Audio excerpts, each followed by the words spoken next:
سچے ہوں گے۔ میری امت کے خواب زیادہ سچے ہوں گے۔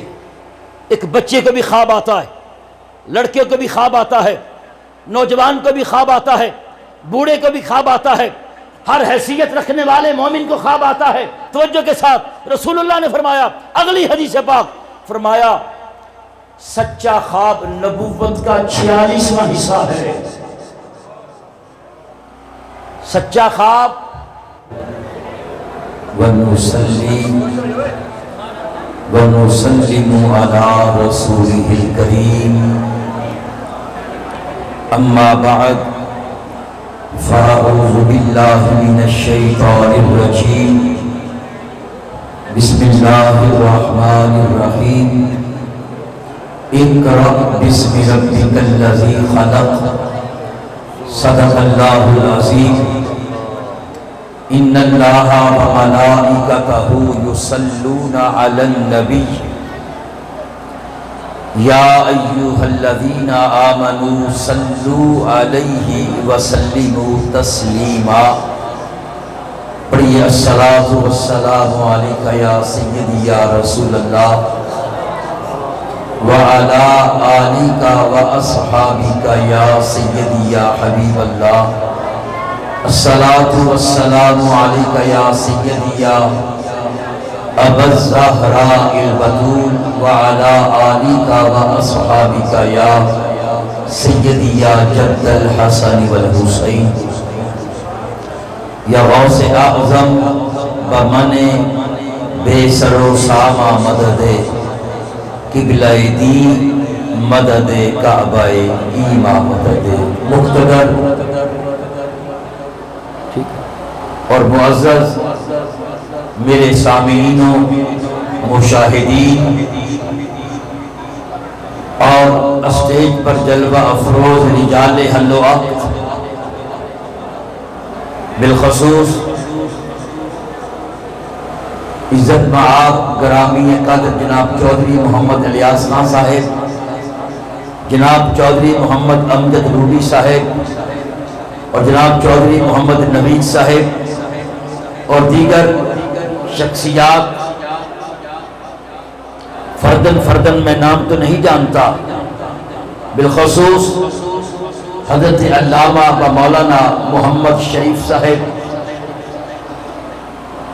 اور استاذ العلماء علامہ محمد سفیان اتاری صاحب اور نہایت ہی قابل قدر جماعت اہل سنت راجہ جنگ چیف آرگنائزر جناب محمد سرفراز خان صاحب، آج کا یہ پروگرام عظیم درسگاہ، عظیم مادر علمی دارالعلوم حنفیہ ضیاء القرآن کے طلباء کے ایک مرحلہ تعلم کی تکمیل پر انعقاد پذیر ہے۔ دعا ہے اللہ تعالیٰ اس ادارے کو دن دگنی رات چوگنی ترقی عطا فرمائے۔ تھوڑی جی نا بیک اپ کٹاؤ تھوڑا جیا بس۔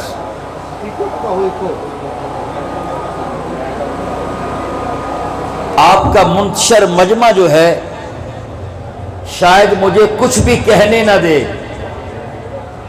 بیٹے آپ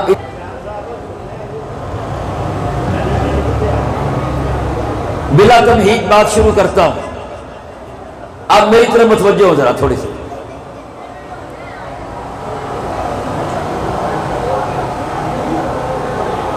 اسلام کا پہلا درس جو ہے وہ اقرا سے شروع ہوتا ہے۔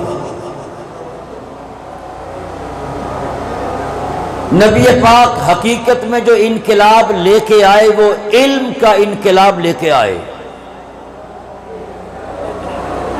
اور علم کا انقلاب نزول قرآن کے ساتھ شروع ہوا، اور قرآن وہ کتاب لا ریب ہے، قرآن وہ صحیفہ انقلاب ہے، قرآن وہ کتاب ہدایت ہے جس کا موضوع انسان اور اس کی ہدایت ہے۔ قرآن وہ کتاب ہے جس کی تاثیر سے خشونت و رونت ملائمت میں بدل گئی، جس کلام کی تاثیر سے پتھروں کے جگر آبدار ہو گئے، جس کلام نے بندہ نوازیوں کی ادائیں سکھائیں، اور جس کلام نے تہذیب و تمدن کے نابغہ روزگار نمونے پیش کیے، اور جس کلام پہ عمل کرنے والوں نے مسجد نبوی کے صحن میں بیٹھ کر اہل جہان کا نوشتہ تقدیر بدل کے رکھ دیا۔ مجھے بتائیں قرآن کتنی بڑی کتاب ہے؟ اب میرے کہنے پہ بولیے، قرآن بتائیے کتنی بڑی کتاب ہے؟ کہتے ہیں قرآن بہت بڑی کتاب ہے۔ پتہ یہ جملہ کب بولا جاتا ہے؟ جب اظہار نطق کی جرتیں دم توڑ جائیں، کہنے کے لیے بندے کے پاس الفاظ نہ رہے تو بندہ کہتا ہے بہت بڑا، بہت بڑی کتاب۔ یاد رکھیے قرآن کتنی بڑی کتاب ہے، ہم نے قرآن سے اتنا بڑا استفادہ کرنا ہے۔ جارج سیل انگریز مستشرق ہوا ہے، اس کا مقولہ پیش کرنے لگا ہوں۔ اس نے کہا تھا قرآن عربی زبان کی سب سے وہ بڑی کتاب ہے جو دنیا میں انقلاب لے کے آئی، اور قرآن مردوں کو زندہ کرنے سے بڑا معجزہ ہے۔ قرآن مردوں کو زندہ کرنے سے بڑا معجزہ ہے۔ نوائے وقت اخبار کا کالم چھپا تھا، مدت ہوئی، ہمارے پاکستان کے کچھ سیاسی لوگ، سربراہ لوگ چائنا گئے۔ اس وقت چائنا کا انقلابی موزے تونگ زندہ تھا۔ ہمارے پاکستان کے سربراہ لوگ جو چائنا گئے، موزے تونگ سے کہتے ہیں بتائیے آپ چائنا میں انقلاب لے کے کیسے آئے؟ موزے تونگ نے کہا تھا کوئی اور پوچھتا تو مجھے افسوس نہ ہوتا، آپ پوچھتے ہو، تمہارے پوچھنے سے مجھے افسوس ہو رہا ہے، میں نے تمہارا قرآن پڑھا ہے، چائنا میں انقلاب لے کے آیا ہوں۔ اللہ اکبر۔ مجھے بتائیے ہمارے کتنے غم ہیں، کتنی مصیبتیں ہیں، کتنی ٹینشنیں ہیں۔ آج ہر بندہ جو ہے کسی نہ کسی ٹینشن کا شکار ہے، کسی نہ کسی بیماری کا شکار ہے، کسی نہ کسی آفت کا شکار ہے۔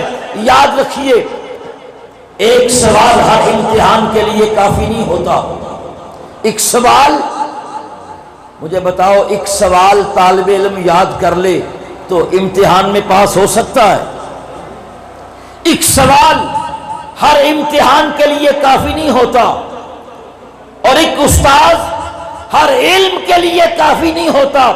فزکس کسی اور کے پاس ہے تو کیمسٹری کسی اور کے پاس پڑھے گا، اکنامکس کسی اور کے پاس ہے۔ اسی طرح مذہبی مدارس میں تفسیر کوئی اور پڑھاتا ہے، حدیث کا استاذ کوئی اور ہے، فقہ کا استاذ کوئی اور ہے۔ ارے ایک سوال ہر امتحان کے لیے کافی نہیں ہوتا، ایک استاذ ہر علم کے لیے کافی نہیں ہوتا، ایک نوٹ ہر سودے کے لیے کافی نہیں ہوتا، ایک تجربہ ہر موقع کے لیے کافی نہیں ہوتا۔ ارے قرآن کتاب ایک ہے جو تیری ساری زندگی کے لیے کافی ہے۔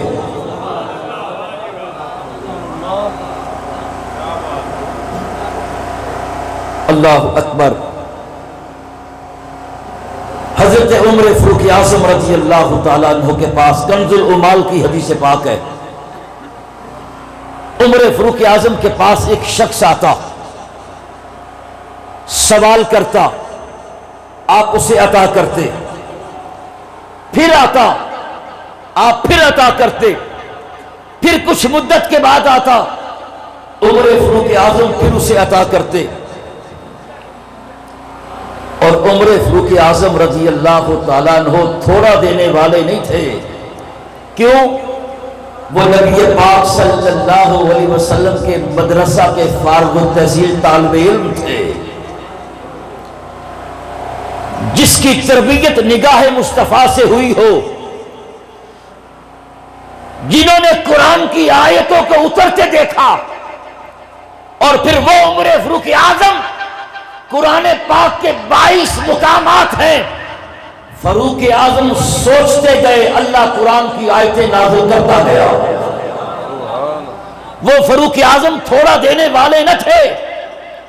کنز العمال میں علی متقی نے لکھا ہے، امیر المومنین فاروق اعظم رضی اللہ تعالیٰ عنہ کے پاس شخص آتا ہے، سوال کرتا ہے، آپ اسے عطا کرتے ہیں، پھر آتا ہے، سوال کرتا ہے، پھر عطا کرتے ہیں. ایک دن آیا، اس نے سوال کیا. عمر فاروق اعظم کے جملہ سنیے، فرمایا اذهب فتعلم کتاب اللہ، فرمایا جا قرآن سیکھ. عمر فاروق اعظم نے کیا فرمایا؟ جا اذهب فتعلم کتاب اللہ، جا قرآن سیکھ. آج قرآن پڑھنے کی تو ہم بات کرتے ہیں، قرآن سیکھنے کی بات کوئی نہیں کرتا. ہم نے سمجھا ہے شاید قرآن علماء کے سمجھنے کے لیے اترا ہے.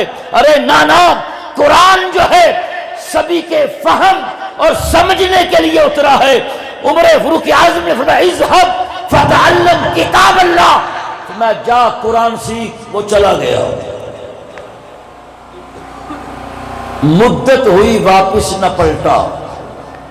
مدت ہوئی، واپس نہ پلٹا. عمر فاروق اعظم سوچتے ہیں پتہ نہیں وہ ناراض ہو گیا. کافی مدت کے بعد آیا. عمر فاروق اعظم رضی اللہ تعالیٰ عنہ اس سے سوال کرتے، فرمایا اب کبھی آیا نہیں. جملہ سنیے، اب کبھی آیا نہیں. اس نے کہا آپ نے کہا نہیں تھا قرآن سیکھ. اگلا جملہ کنز العمال کی حدیث پاک ہے، کہتا ہے آپ نے کہا تھا جا قرآن سیکھ. وجدت فی کتاب اللہ ما اغنانی عن باب عمرہ، کہتا میں نے قرآن میں وہ پا لیا جس نے مجھے عمر کے دروازے سے بے نیاز کر دیا.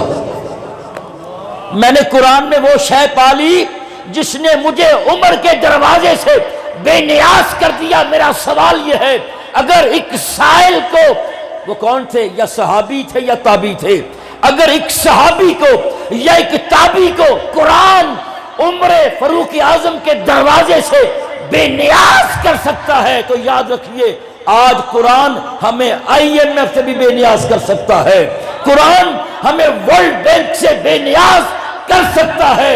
مگر افسوس کہ وہ معزز سے زمانے میں مسلمان ہو کر اور ہم خار ہوئے ہیں تارک قرآن ہو کر.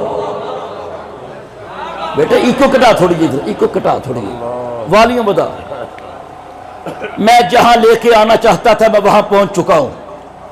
توجہ کے ساتھ، بلکہ میری بات اب شروع ہوئی ہے. بات سمجھ آ رہی کہ نہیں آ رہی؟ میں نے آپ کے سمجھانے کے لیے آواز ایکو کو کم کروایا ہے تاکہ آپ کو کچھ سمجھ آ جائے. توجہ، عمر فاروق اعظم امیر المومنین 22.5 لاکھ مربع میل پہ حکومت کرنے والا. لوگ سکندر اعظم کی بات کرتے ہیں، میں کہتا ہوں پوری دنیا کا سکندر اعظم جو ہے وہ عمر بن خطاب کی ذات گرامی ہے. وہ آتا ہے آپ عطا کرتے ہیں، وہ آتا ہے آپ عطا کرتے ہیں. اذهب فتعلم کتاب اللہ، جا قرآن سیکھ. مدت ہوئی، واپس نہ آیا. واپس پلٹا، فرمایا اب کبھی ملنے نہیں آیا. کہتا آپ نے کہا تھا قرآن سیکھ. توجہ کے ساتھ جملہ سنیے، کہتا ہے وجدت فی کتاب اللہ ما اغنانی الباب عمرہ، حضور میں نے قرآن میں وہ چیز پالی ہے جس نے مجھے عمر کے دروازے سے بے نیاز کر دیا۔ اگر ایک صحابی کو، ایک تابعی کو قرآن عمر فاروق اعظم کے دروازے سے بے نیاز کر سکتا ہے تو آج قرآن ہمیں IMF سے بے نیاز نہیں کر سکتا؟ بولیے، کر سکتا ہے۔ افسوس ہم نے قرآن کو چھوڑ دیا۔ اقبال نے ہمارے ساتھ بہت بڑا گلہ کیا ہے۔ اقبال کہتا ہے میں جانتا ہوں یہ امت حامل قرآن نہیں۔ آج جشن قرآن کی محفل ہے، عظمت قرآن کی محفل ہے۔ اقبال کہتا ہے توجہ کے ساتھ، میں جانتا ہوں یہ امت حامل قرآن نہیں۔ دھیما ہو کے بات کرتا ہوں، توجہ، اقبال کا گلہ سن۔ اقبال کہتا ہے میں جانتا ہوں یہ امت حامل قرآن نہیں، ہے وہ سرمایہ داری بندہ مومن کا دین۔ اقبال کہتا ہے تیرا دین سرمایہ کاری ہے، صبح سے شام تک دکان پہ بیٹھ کے سرمایہ کے لگن میں بیٹھتا ہے، پیسہ کماتا ہے۔ بتا قرآن کی تلاوت تیرے ہاں کتنی ہے، قرآن کا فہم کتنا ہے، قرآن کی تدریس کتنی ہے؟ اقبال کہتا ہے میں جانتا ہوں یہ امت حامل قرآن نہیں۔ قرآن تیری طرف تو آیا ہے، تو نے قرآن اٹھا کے نہیں دیکھا، قرآن الماریوں میں سجا کے رکھا ہے۔ آج قرآن 3 کاموں کے لیے رہ گیا ہے۔ کس کاموں کے لیے؟ پنچایتوں میں قسمیں اٹھانے کے لیے قرآن رہ گیا ہے، یا پھر بندہ مر جائے تو اس کو بخشنے کے لیے قرآن رہ گیا ہے، یا بچی کو رخصت کرتے ہوئے اس کے سر پہ قرآن کا سایہ کرتے ہیں، مگر قرآن کا اصل مقصد ہمارے ہاں فوت ہو چکا ہے۔ اقبال کہتا ہے میں جانتا ہوں یہ امت حامل قرآن نہیں، ہے وہ سرمایہ داری بندہ مومن کا دین۔ میں جانتا ہوں مشرق کی اندھیری رات میں بے ید بیضا ہے پیران حرم کی آستین۔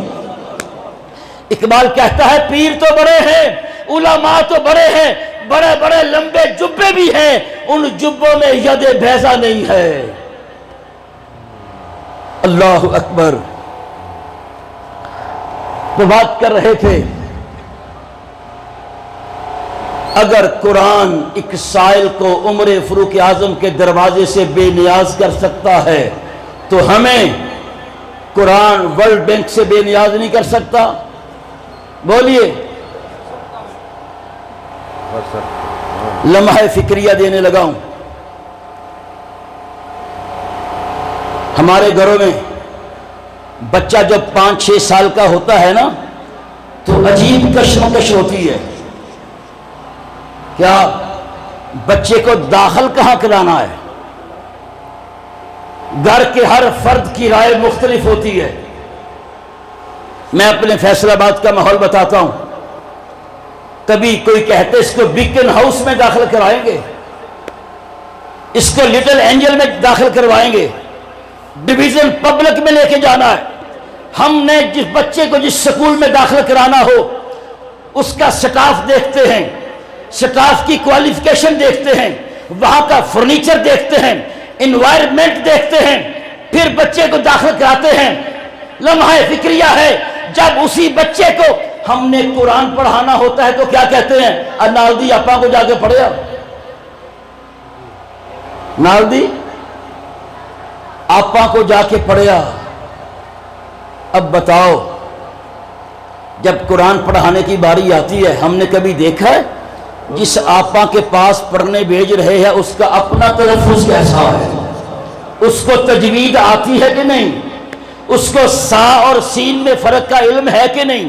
اس کو کاف اور کاف میں فرق آتا ہے کہ نہیں آتا؟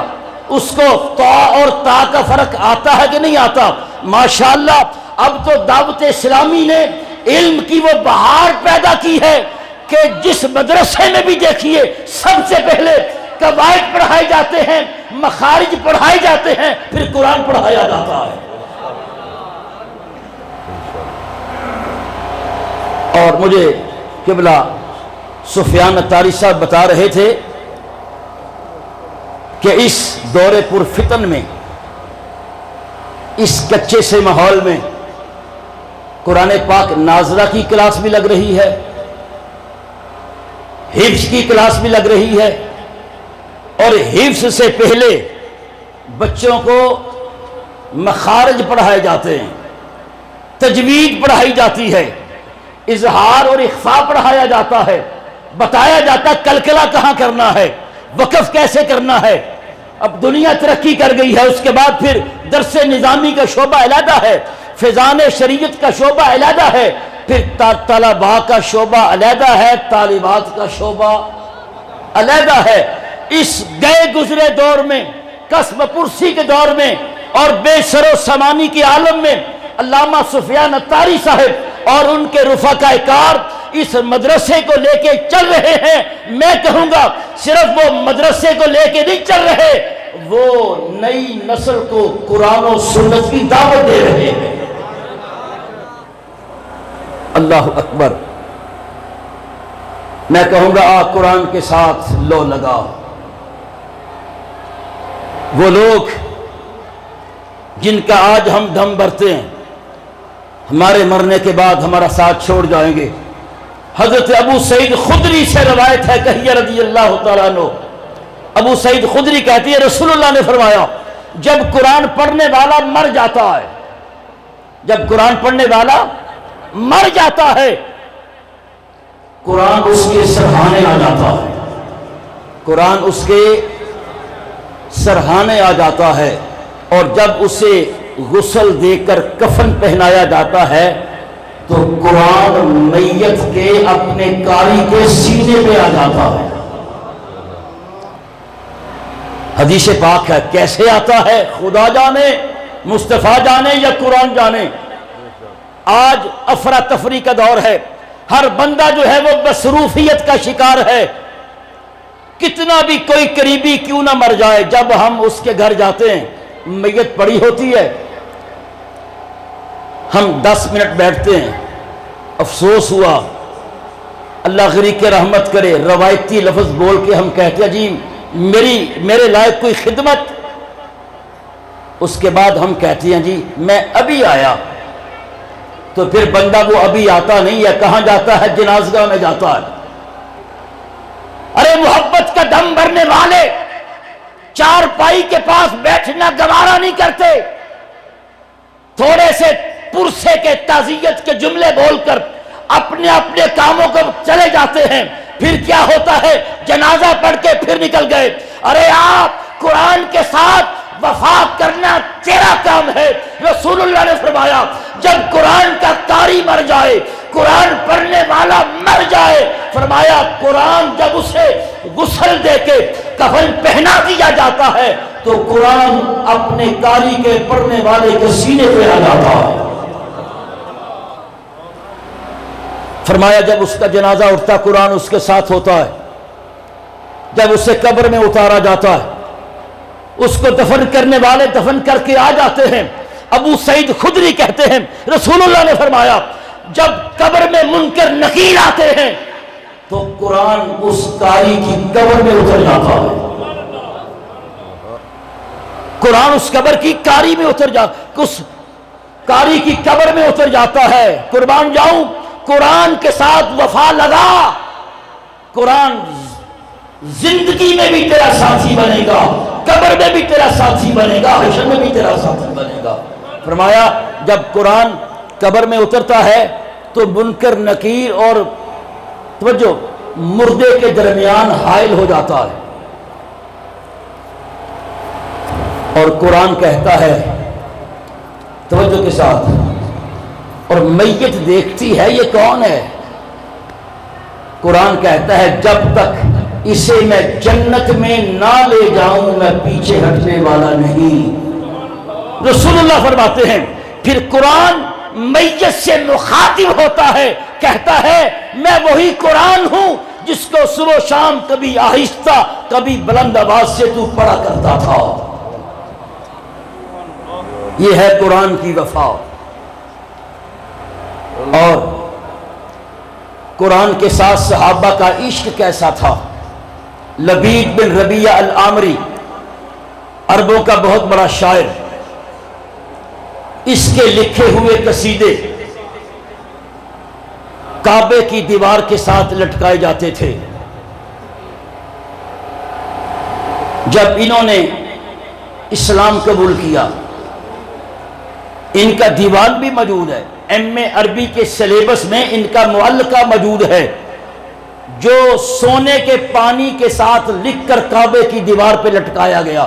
لبید بن ربیعہ العامری جب انہوں نے کلمہ پڑھا ہے، کہتے ہیں میرا دل کیا میں قرآن حفظ کروں، عمر زیادہ ہو چکی تھی، کہتے ہیں استقامت نصیب نہیں ہوتی تھی، کہتے میں نے اپنے پاؤں میں سندل ڈال لیا، اس دن اتاروں گا جس دن قرآن حفظ ہو جائے گا، اور سندل اس دن اتارا ہے جب قرآن کے حافظ بن گئے۔ یہ صحابہ کرام کی قرآن کے ساتھ محبت تھی، الفت تھا، پیار تھا۔ بلکہ ایک دن بیٹھے ہیں، عمر فاروق اعظم رضی اللہ تعالیٰ عنہ فرمانے لگے، اے لبید کوئی شعر تو سنا۔ جو شعراء کا استاذ تھے لبید بن ربیعہ العامری، نیٹ پہ جا کے دیکھیے لبید بن ربیعہ، آپ کو پتہ چل جائے گا یہ کوئی عام بندہ نہیں ہے، عرب کے شعراء کا استاذ، مسجد نبوی میں بیٹھے ہیں۔ عمر بن خطاب نے فرمایا، اے لبید کوئی شعر تو سنا۔ آپ نے سورۃ بقرہ کی آیات پڑھنی شروع کر دی۔ عمر فاروق اعظم نے کہا، میں نے تو تمہیں کوئی اپنا شعر سنانے کے لیے کہا ہے۔ کہنے لگے، حضور جب سے قرآن پڑھا ہے مجھے شعر کہنے بھول گئے، جب سے قرآن اترا ہے میں مسلمان ہوا ہوں، قرآن کی آیتیں پڑھی ہیں مجھے اشعار بھول گئے ہیں۔ یہ صحابہ کرام کا قرآن کے ساتھ عشق ہے کہ وہ اٹھتے بھی قرآن پڑھتے تھے، چلتے بھی قرآن پڑھتے تھے، بیٹھے بھی قرآن پڑھتے تھے، اور لیٹے بھی قرآن پڑھتے تھے۔ قرآن ان کا اوڑھنا بچھونا تھا۔ امام مالک سے کسی نے سوال کیا تھا، توجہ کے ساتھ، امام مالک کے ساتھ کسی نے سوال کیا، حضور امت کا زوال عروج میں کیسے بدل سکتا ہے؟ آج امت مسلمہ زوال کا شکار ہے۔ فلسطین میں کیا ہو رہا ہے؟ افسوس کہ ہماری اسلامی حکومتوں کے سربراہ لوگ خاموش ہیں۔ میں کہوں گا یا اللہ انہیں زبان عطا کر تو اس موقع کے لیے عطا کر، وہ فلسطین کی حمایت کے لیے بولیں۔ کہیے آمین۔ آج پابندی لگی ہوئی ہے۔ توجہ کے ساتھ بات کر رہا تھا، قرآن کریم کے ساتھ صحابہ کرام کا کیا عشق۔ امام مالک سے کسی نے پوچھا، نسخہ بتانے لگا ہوں، اپنا نہیں، امام مالک نے جو امت کے آگے پیش کیا تھا۔ آج میں نے آپ کو جواب نہیں دینا، آپ نے مجھے جواب نہیں دینا۔ مجھے بتائیں ہم میں سے کون ہے کتنا قرآن پڑھتا ہے؟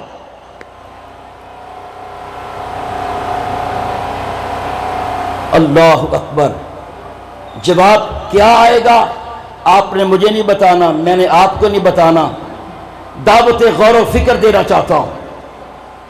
گوگل کی ایک نئی رپورٹ آئی ہے، ہر شخص اوسطاً 7 گھنٹے موبائل چلاتا ہے۔ گوگل کی رپورٹ ہے، کتنے بولیے؟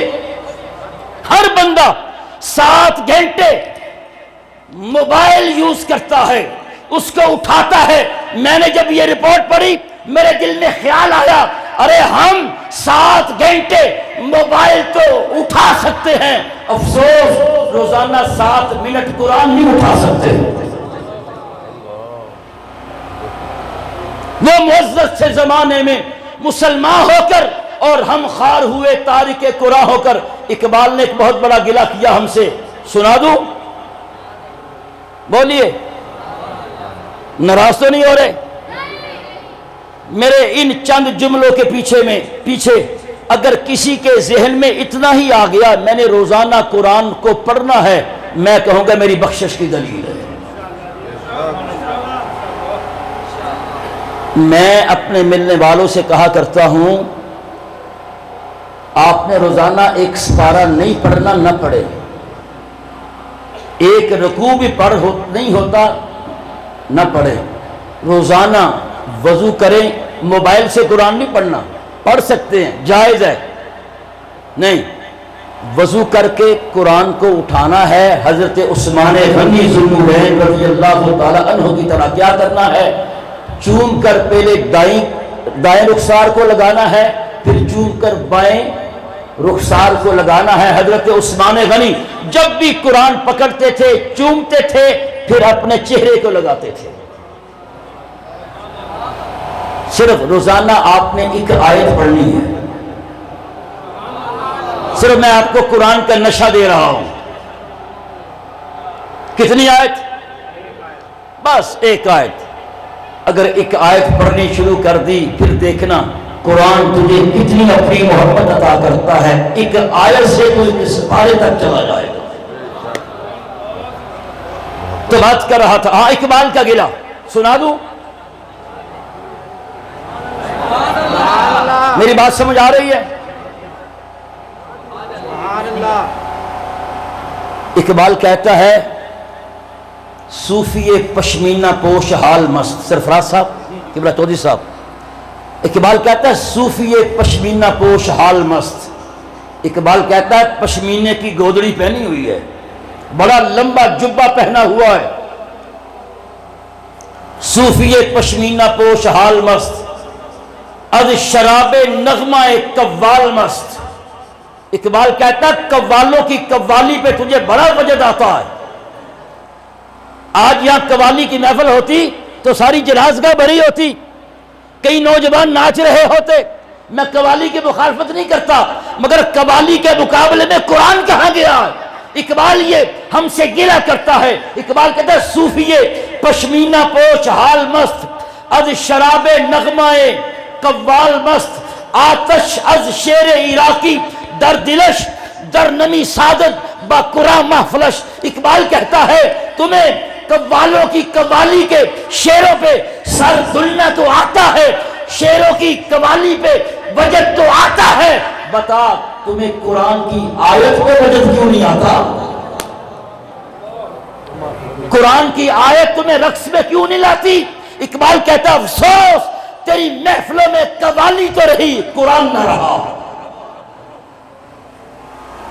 جس دن میری قوم قرآن کی طرف رجوع کر لے گی، جس وقت میری قوم سمجھ لے گی قرآن میں لکھا کیا ہے اور ہم نے عمل کیا کرنا ہے، میں کہتا ہوں اس دن مسلم امت کا زوال ختم ہونا شروع ہو جائے گا۔ امام مالک کی بات ہو رہی تھی۔ کون امام مالک؟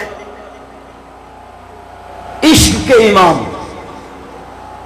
آپ مدینہ طیبہ کی گلیوں کے درمیان میں نہیں چلتے تھے، گلیوں کے ساتھ ساتھ چلتے تھے۔ عقل والے پہنچ گئے، اے امام مالک آپ مدینہ کی گلیوں کے درمیان کیوں نہیں چلتے؟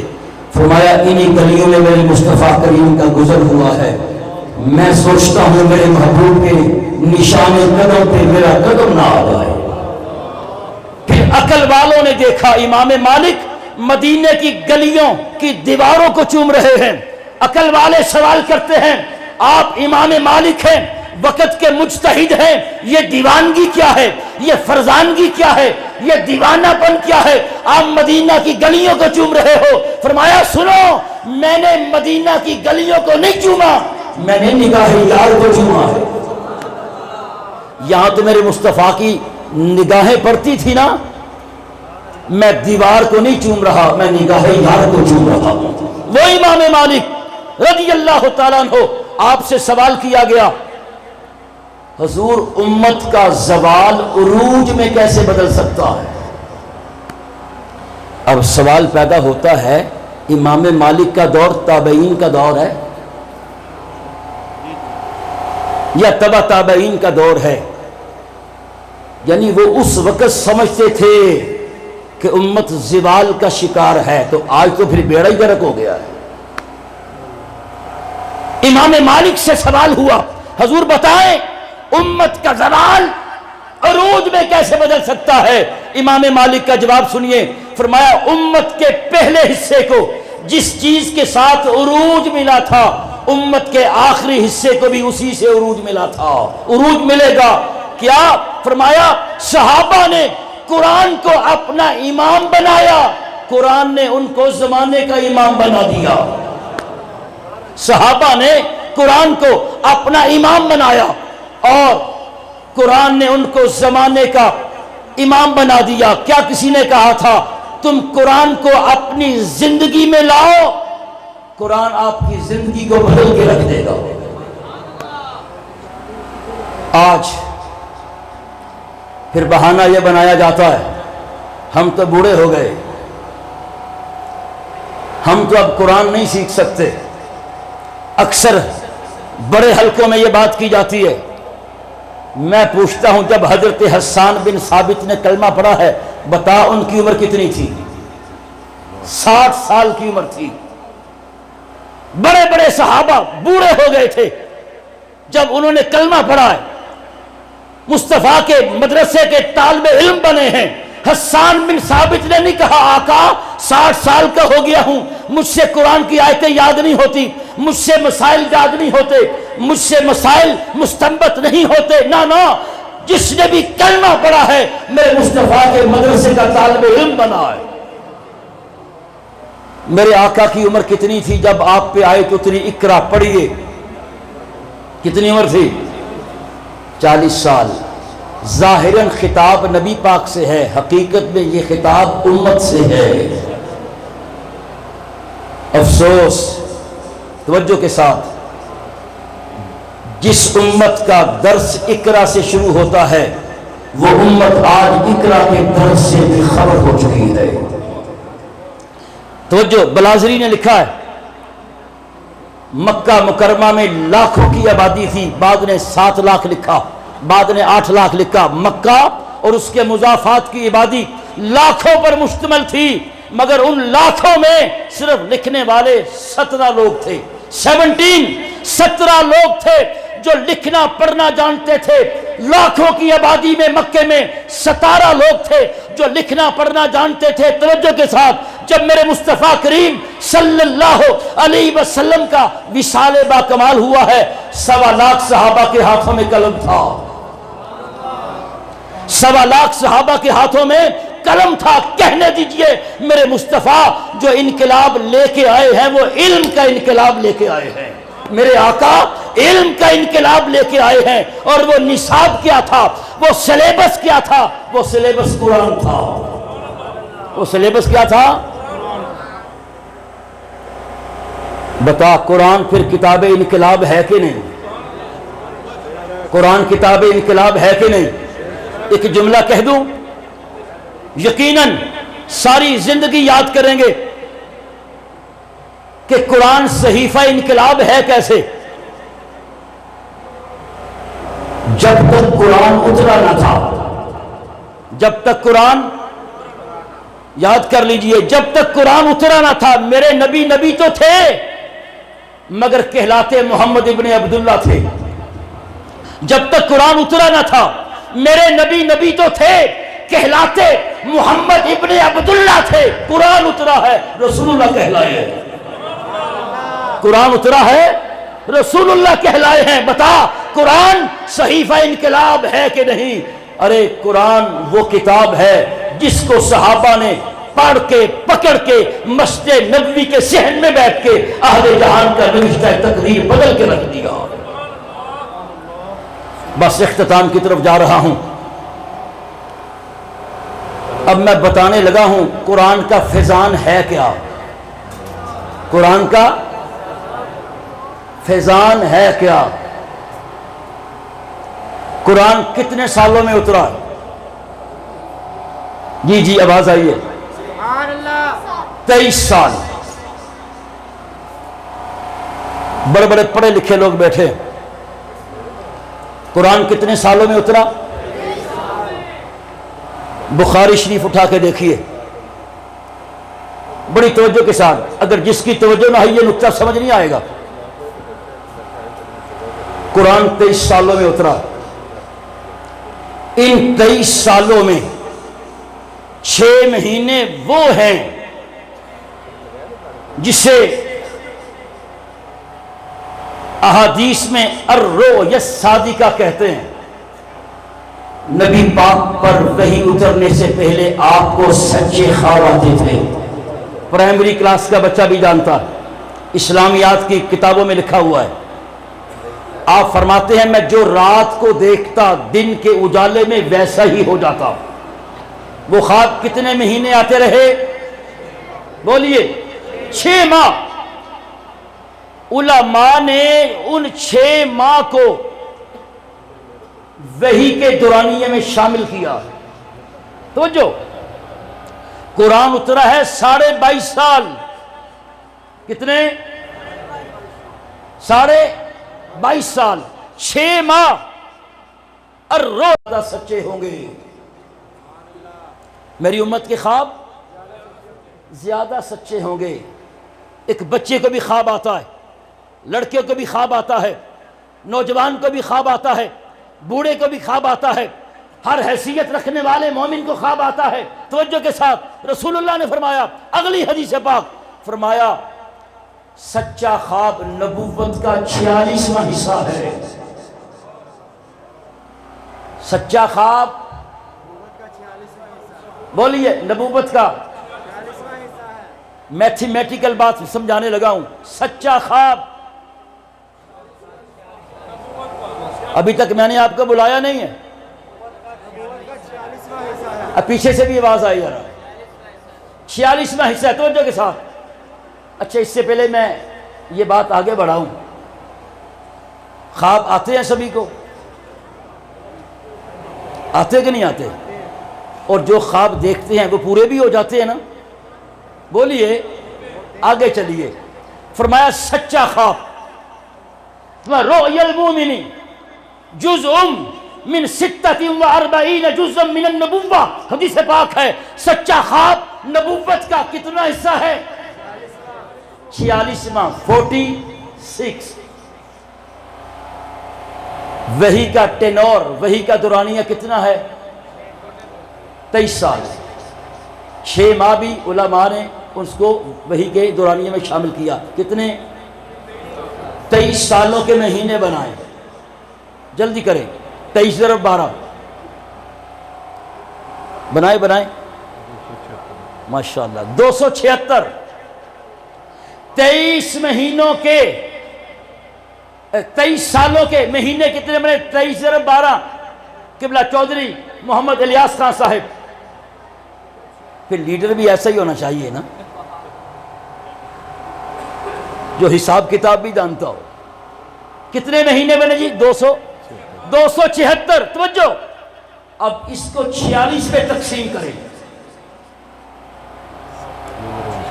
جواب آئے گا 6. توجہ، جواب آئے گا 6. دیکھیے، 23 سال وحی کا نزول ہے، مہینے بنے 276. سچا خواب نبوت کا 46واں حصہ، اس کو 46 پہ تقسیم کیا، جواب آیا 6. وہ 6 کون سا جواب آیا ہے؟ 6 مہینے، جسے امام بخاری نے الرؤیا الصادقہ کہا ہے، سچے خواب کہا ہے، جس کو علماء نے وحی کے دورانیے میں شامل کیا ہے. اب مجھے بتاؤ، سچی بات، ہاتھ اٹھا کے، قرآن کی عظمت کی بات ہے، مجھے بتاؤ کس کس کو کبھی سچا خواب آیا ہے؟ سبھی کو آتے ہیں کہ نہیں آتے؟ سچے خواب آتے ہیں. ارے جو تجھے خواب آ رہا ہے، یہ سرکار کے ان سچے خوابوں کا فیضان ہے. سرکار کے ان سچے خوابوں کا فیضان ہے جو 6 ماہ آئے. مجھے بتاؤ 6 ماہ جو ہے قرآن کا جو نزول ہے، اس کے علاوہ جو رویا صادقہ کہتے ہیں، ان 6 ماہ کا فیضان ایک بچے کو بھی ملا ہے، لڑکے کو بھی ملا ہے، جوان کو بھی ملا ہے، بوڑھے کو بھی ملا ہے، باپ کو بھی ملا ہے، ماں کو بھی ملا ہے، سب کو ملا ہے. 6 ماہ کے فیضان سے آج کوئی محروم نہیں ہے، تو 22.5 سال کے فیضان سے کون محروم ہو سکتا ہے؟ آج تجھے محسوس ہو یا نہ ہو، 6 ماہ کا فیضان تو تجھے آج میں نے محسوس کروا دیا ہے. اور آج اگر ہدایت ہے تو قرآن کی وجہ سے ہے۔ ارے آج ہمارے سینوں میں اس کے مصطفیٰ کی شمع روشن ہے تو قرآن کی وجہ سے ہے۔ ہمارے گھروں میں اگر کچھ نہ کچھ اسلامی ماحول ہے تو قرآن کی وجہ سے ہے۔ اگر 6 ماہ کے فیضان سے کوئی امتی محروم نہیں رہا تو کہنے دیجئے 22.5 سال کے فیضان سے بھی کوئی امتی محروم نہیں ہے۔ تو قرآن پڑھے یا نہ پڑھے، قرآن کا فیضان تجھے حاصل ہے۔ جب تو قرآن پڑھ کے عمل کرے گا پھر اس کا فیضان کتنا ہوگا۔ اللہ اکبر۔ بات ختم کرنے لگا ہوں، ہے توجہ؟ بات کر رہا تھا افسوس کہ ہم نے قرآن چھوڑ دیا۔ مدارس کے طلباء بھی بیٹھے ہیں، اب ان کے لیے کچھ تھوڑا سا عرض کروں۔ ابھی تک تو میں عوام سے مخاطب تھا، ان طلباء سے مخاطب نہیں تھا جو قرآن پڑھتے ہیں۔ وہ تو صبح 8 بجے سے لے کے عشاء کے بعد تک کیا کرتے ہیں؟ بولیے، قرآن ہی پڑھتے ہیں۔ اللہ انہیں تابندہ رکھے، اللہ ان کے والدین کی خیر فرمائے، اللہ ان کے گھر والوں کی خیر فرمائے، اللہ ان کے اساتذہ کی خیر فرمائے۔ بڑے خود غرض ہو، ساری تقریر تو نہیں بولے، ہن بولے ہو۔ توجہ، سلامت رہے جی، سلامت رہے آپ، سلامت رہے۔ توجہ کے ساتھ حضرت امام شافعی فرماتے ہیں علم کے لیے 6 چیزیں لازمی ہیں۔ توجہ، علم کے لیے، طلباء کے لیے، اور وہ بڑے لوگ جو علم سیکھنا چاہتے ہیں۔ امام شافعی فرماتے ہیں علم کے لیے کتنی چیزیں لازمی ہیں؟ فرمایا اخی لن تنال العلم الا بستۃ سأنبیک عن تفصیلها ببیان ذکاء وحرص واجتہاد وبلغۃ وصحبت استاذ وطول زمانی۔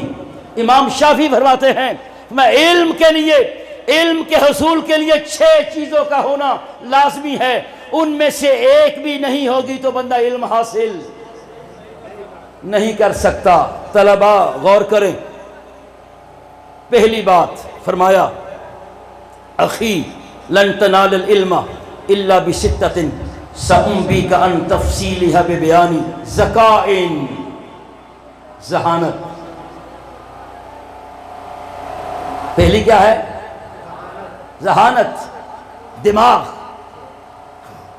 سأنبیک عن تفصیلها ببیان ذکاء وحرص، شوق، وبلغۃ، زاد راہ۔ کتنا؟ زاد راہ کہتے ہیں جتنا گھر سے مدرسے تک آنے جانے کا خرچ ہے اور تیرے کتابوں کا خرچ ہے، اس سے زیادہ پیسہ طالب علم کو خراب کرتا ہے۔ میں اپنی بات بتاتا ہوں، میں 6ٹھی میں تھا، 5ویں میں میں نے کہا ابو جی چھوٹی سائیکل ہی لے دیو، نہیں لے کے دی۔ میٹرک ہو گیا، ہمارے گھر کے بالکل قریب جی سی یونیورسٹی ہے، کہندے ہن سائیکل لے دواں؟ میں کہا جی ہن کی کرنا؟ کہندے پوت جے میں تینوں سائیکل لے دینا نا تو پھر سائیکل چلانا سی تو کوئی پڑھ نہیں ہونا سی۔ وہ والدین غور کریں جو اپنے بچوں کو موبائل لے کے دیتے ہیں، صرف طلباء کے پاس اتنا پیسہ ہونا چاہیے جو ان کی کتابوں کے لیے، قلم کے لیے اور آنے جانے کے کرائے کے لیے کافی ہو۔ اس سے زیادہ پیسہ طلباء کے پاس ہوگا تو طلباء خراب ہوں گے۔ توجہ، ذکاء واجتہاد، فرمایا ذہانت، محنت، شوق، زاد راہ، استاذ کی صحبت اور لمبا زمانہ۔ یہ 6 چیزیں لازمی ہیں علم کے حصول کے لیے۔ ایک شے بھی نکال دی جائے تو بندہ علم حاصل نہیں کر سکتا۔ اکثر بچے کہتے ہیں سبق یاد نہیں ہوتا، اس کا نسخہ ہے توجہ، اکثر بچے سبق، ہمارے استاذ تھے وہ کہندے ہوندے سے کہ اللہ نے ہر بچے نو ذہن دیتا ہے، اللہ نے کسی کو کند ذہن پیدا نہیں کیا، باقی اپنے اپنے میلان کی بات ہے۔ کوئی پڑھتا نہیں ہے، کسی اور کام میں آگے نکل جاتا۔ امام شافعی کہتے ہیں میں نے اپنے استاد سے کہا استاد جی میرا ذہن کمزور ہو گیا ہے، میرا حافظہ کمزور ہو گیا ہے۔ ان کے استاد کا نام ہے وکی۔ توجہ، کہنے لگے میں اپنے استادوں سے کہا حضور حافظہ کمزور ہو گیا ہے، اور بتاؤں امام شافعی کا حافظہ کتنا تھا؟ اس وقت لمبی لمبی بڑی کتابیں ہوتی تھیں، آپ اگر دایاں صفحہ یاد کر رہے ہیں نا، بائیں صفحے پہ نظر پڑ گئی تو بایاں صفحہ پہلے یاد ہو جاتا تھا۔ نظر پڑنے تھے غالباً موطا امام مالک انہوں نے چند دنوں میں یاد کی ہے۔ وہ اپنے استادوں سے کہتے ہیں میرا حافظہ کمزور ہو گیا، تو آپ کے استادوں نے امام شافعی رحمۃ اللہ علیہ کو وصیت کی، فرمایا اے شافعی، اللہ اکبر، فرمایا گناہ چھوڑ دے۔ کیا بولیے؟ کیا امام شافعی معاذ اللہ وہ تو گناہوں سے محفوظ تھے؟ فرمایا لِأَنَّ الْعِلْمَ نُورٌ مِّنْ إِلَٰهٍ وَنُورُ اللَّهِ لَا يُعْطَىٰ لِعَاصِي۔ فرمایا اللہ فرمائیے علم اللہ کے نوروں میں سے ایک نور ہے، اللہ اپنا نور گناہگاروں کو نہیں دیتا۔ جو طلباء کہتے نا سبق یاد نہیں ہوتا، ٹی وی چھوڑ دیں اور موبائل چھوڑ دیں، اور امام شافعی کہتے ہیں ایک عورت جا رہی تھی، توجہ، ایک عورت جا رہی تھی، فرمایا وہ میرے آگے آگے چل رہی تھی، میری نظر اس کی پاؤں کی تلی پہ پڑی ہے، تو میں سمجھتا ہوں میرے حافظے میں فرق پڑ گیا۔ امام شافعی کہیں اس عورت کی قصدن نہیں بلا قصدن میری نظر اس کی پاؤں کی تلی پہ، بعد نے لکھا ہے یہ پنڈلی پہ پڑی ہے، تو میرے حافظے میں کمی واقع ہو گئی ہے۔ تو مجھے بتائے آج بد نگاہی کا ہر بندہ شکار ہے، پھر کہتے ہیں ذہن کام نہیں کرتا، حافظہ کام نہیں کرتا۔ امام شافعی کہتے ہیں میرے استادوں نے مجھے کہا کیا لِأَنَّ الْعِلْمَ نُورٌ مِّنْ إِلَٰهٍ وَنُورُ اللَّهِ لَا يُعْطَىٰ لِعَاصِي۔ علم اللہ کے نوروں میں سے ایک نور ہے، اللہ یہ نور گناہگاروں کو نہیں دیتا۔ اللہ اکبر، بس بات ختم کرنے لگا ہوں۔ امام اعظم کا قول، آخری جملوں پہ ہوں۔ امام اعظم فرماتے ہیں اگر کوئی دین کا علم دنیا کے لیے حاصل کرے، علم اس لیے نہیں پڑھنا، قرآن اس لیے نہیں پڑھنا کہ لوگ ہمیں عالم کہیں، ہم تقریریں کرنے جائیں تو واہ واہ ہو، علم کو روزگار نہیں بنانا، دین کو روزگار نہیں بنانا۔ حضور محدث اعظم پاکستان، آپ کے تذکرہ محدث اعظم میں لکھا ہے، توجہ کے ساتھ میری آخری بات ہے، بابا جی عنایت اللہ سانگلے ہل والے کو جانتے کہ نہیں جانتے؟ دنیا جانتی ہے، مناظر اسلام بابا جی عنایت اللہ سانگلے ہل والے رحمت اللہ تعالیٰ علیہ، وہ پڑھ کے فارغ ہوئے تو وہ کہنے لگے حضور محدث اعظم پاکستان سے، حضور آپ مجھے اجازت دیں تو میں کاروبار کر لوں؟ محدث اعظم پاکستان نے فرمایا مولانا دین پڑھا ہے، دین کی خدمت کرو، جس پتھر پہ بیٹھو گے اللہ اس پتھر سے روزی دے گا، اللہ اس پتھر سے روزی دے گا۔ اور آپ روزانہ سانگلے ہل سے سائیکل پر پیدل فیصل آباد آ کے پڑھا کرتے تھے۔ فرمایا آپ نے اب کاروبار نہیں کرنا، علم پڑھنا، علم پڑھا ہے، علم پڑھانا ہے، دین کی خدمت کرنی ہے، نیت پیسے کی نہیں رکھنی، اس دین کو روزگار نہیں بنانا، اللہ کے لیے، اللہ کے توکل پہ دین کی خدمت کرنی ہے۔ وَمَن يَتَوَكَّلْ عَلَى اللَّهِ فَهُوَ حَسْبُهُ، جو اللہ پہ توکل کرتا ہے اللہ اس کے لیے کافی ہوتا ہے۔ پھر حضور عنایت اللہ سانگلے ہل والے علامہ مناظر اسلام، ان کا چیلنج ہوتا تھا، فرمایا مینا مناظرہ کر لو، پاویں علم چ کر لو، پاویں زور چ کر لو، پاویں پیسے چ کر لو۔ اللہ نے پھر انہیں کتنا دیا دنیا جانتی ہے۔ امام اعظم فرماتے ہیں جس نے دین دنیا کے لیے حاصل کیا، دین اس کے سینے میں جگہ نہیں پکڑے گا۔ بلکہ اقرا جبریل امین نے کہا، نبی پاک نے اقرا کہا، پڑھا نہیں. پھر اقرا کہا، آقا نے اقرا پڑھا نہیں. جبرائیل امین نے تیسری بار عرض کیا، اقرا بسم ربک، اپنے رب کے نام سے پڑھ. تو آقا نے پھر پڑھا ہے. پہلے جبرائیل امین نے عرض کیا اقرا، میرے آقا نے پڑھا، ما انا بقارئ، میں پڑھنے والا نہیں ہوں. پھر عرض کیا اقرا، ما انا بقارئ، میں پڑھنے والا نہیں ہوں. اقرا بسم ربک، پڑھ، اب پڑھیے اپنے رب کے نام سے. تو آقا نے پھر پڑھا ہے. علماء لکھتے ہیں پڑھنا وہ ہے جس میں للہیت ہو، اپنے رب کے نام سے پڑھ. علم وہ ہے جس میں للہیت ہو، جو اللہ کے لیے پڑھا جائے.